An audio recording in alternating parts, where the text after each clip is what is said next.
Umbim Feiticeiro é um livro de 7 contos, que reúne 7 contos. E são 7 vivências, 7 dia a dia, 7 cotidianos do guineense. Umbim é um livro meramente guineense, que fala meramente da vivência do guineense, o cotidiano do guineense. E tem contos que mostram, por exemplo, como é que na vivência, como é que a tradição sobrenatural e a ciência se cruzam e se harmonizam e vivem juntos. São contos que às vezes aparece que é muito fictício, mas que entretanto acontece no dia a dia de um guineense, no dia a dia da Guiné-Bissau. Isso que eu peguei e transformei nos contos e agora coloquei ao público para que esses contos possam falar o que é um guineense para poder comunicar com o mundo também. Por que é que escolheu este número simbólico em termos de religiões, por exemplo, o número 7, que é um número que tem uma carga simbólica muito forte também com a própria tradição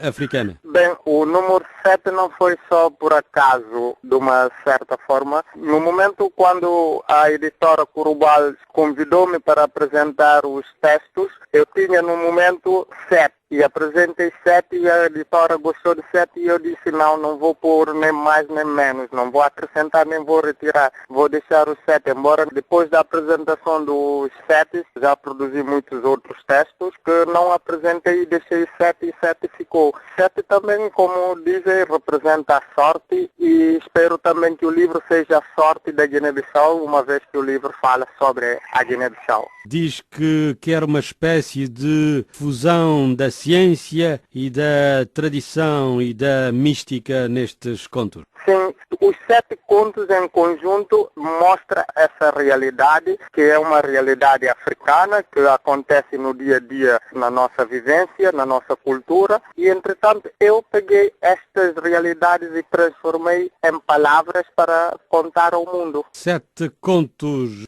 Pode resumir-nos em algumas palavras um desses contos? Por exemplo, o conto O Feiticeiro, que fala, por exemplo, de um médico que vai a uma missão de serviço numa tabanca, numa aldeia, onde a tradição é muito afincada e, entretanto, entra em discussão com um jovem e o jovem, um dia depois, morreu uma morte repentina e, entretanto, a comunidade acha que aquela discussão entre o jovem e o médico é que levou o jovem a morrer e, entretanto, uma história gira à volta disso. Por exemplo, isto é um exemplo de um conto que reflete essa realidade. É uma realidade guineense, uma realidade das tradições animísticas africanas. Exato. Na história antiga africana, o médico era sempre um feiticeiro e outras coisas que tinham a ver com o sagrado. É nessa perspectiva também que trabalha?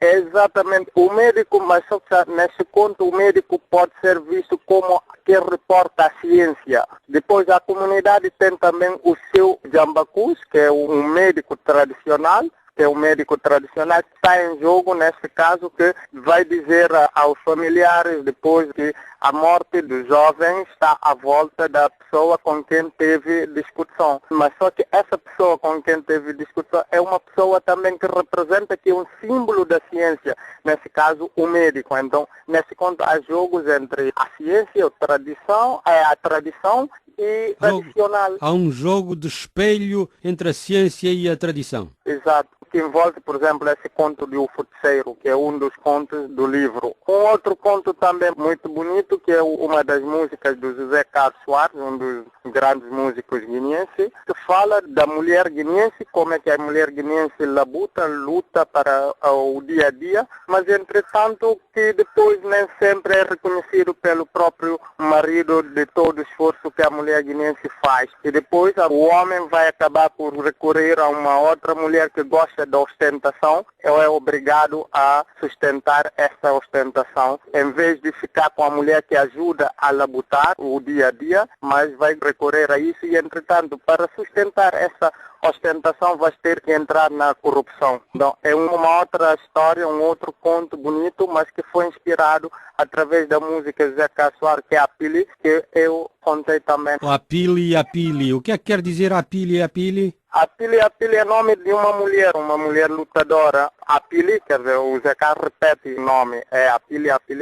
Uma guerrilheira do PAIGC. Exato. Tenta fazer esta fusão, portanto, entre a ciência e tradições, mas parece que na crença popular, na tradição guineense, o médico continua a ter mais peso, porque é o homem da ciência, do que a tradição do feitiço. Isso depende do ponto onde está na Guiné-Bissau. Por exemplo, aqui na cidade, no centro, na zona urbânica, essa visão é verdade, mas nas zonas menos urbanas, isso é o contrário. Acontece exatamente ao contrário. Quem tem mais peso, quem tem mais influência, é aquele que exerce função de jambacu em vez do próprio médico, né? A Jambacus é um médico tradicional? Sim, é espécie de médico tradicional. O jambacu, o curandeiro, faz o papel também de curandeiro. Já agora, como é que está o ensino da medicina tradicional na Guiné-Bissau, ou não existe? O ensino da medicina tradicional, que eu saiba, não existe. Embora exista uma organização da medicina tradicional, uma organização que luta para reconhecer certos medicamentos e remédios e folhas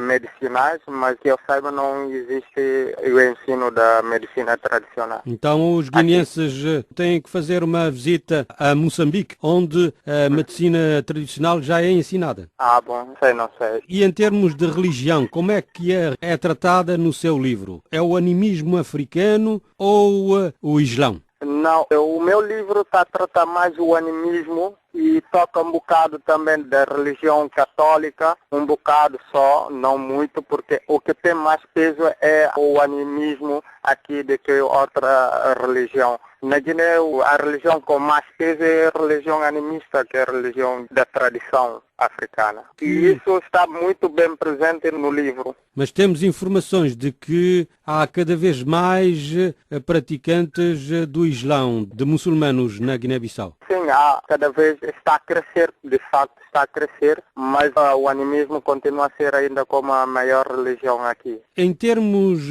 percentuais, como é que as religiões estão divididas aí? Eu acho que 60% é nitidamente religião animista e há uma boa percentagem das pessoas que identificam com as duas religiões, que é a religião católica e animista ao mesmo tempo. E há também um bom número de religião muçulmana a ganhar força, a ganhar terreno cada vez mais. E além dessas religiões também há outra religião, por exemplo, protestantes, adventistas. Depois tem as outras religiões que vêm mais do Brasil, mais seitas, podemos assim dizer. Religiões e seitas cristãs, adventistas. Exato. O senhor falou de uma certa interdependência e colaboração entre os animistas e os católicos, mas à distância, quando a gente fala com africanos, temos a impressão de que o africano médio confunde também o animismo com o Islão.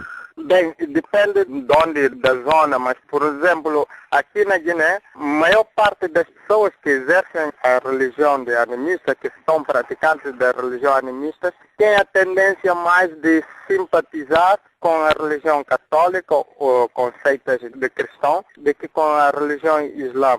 A maior parte das que vão para a religião do Islão afasta muito com o animismo. Existem muitos, naturalmente, que fazem também a mesma coisa. São da religião muçulmana e identificam também com o animismo. Qual é a sua teoria do animismo? Como é que define o animismo? Bem, para mim o animismo é uma religião, para já. Só que é uma religião que tem a sua forma muito diferente com a religião, por exemplo, ocidental, como o Ocidente encara a religião, ou como, por exemplo, o Islão também assume a religião. O animismo recorre muito, na sua maioria, através do sobrenatural, recorre muito ao simbolismo, por exemplo, dos pós, como seus espíritos, que eles recorrem para pedir o socorro. E há uma ligação muito forte entre o outro mundo, o além. Tudo está no além e o além é quem vai ajudar. E existe uma interligação através desses símbolos que eles têm, por exemplo, através de rãs, através de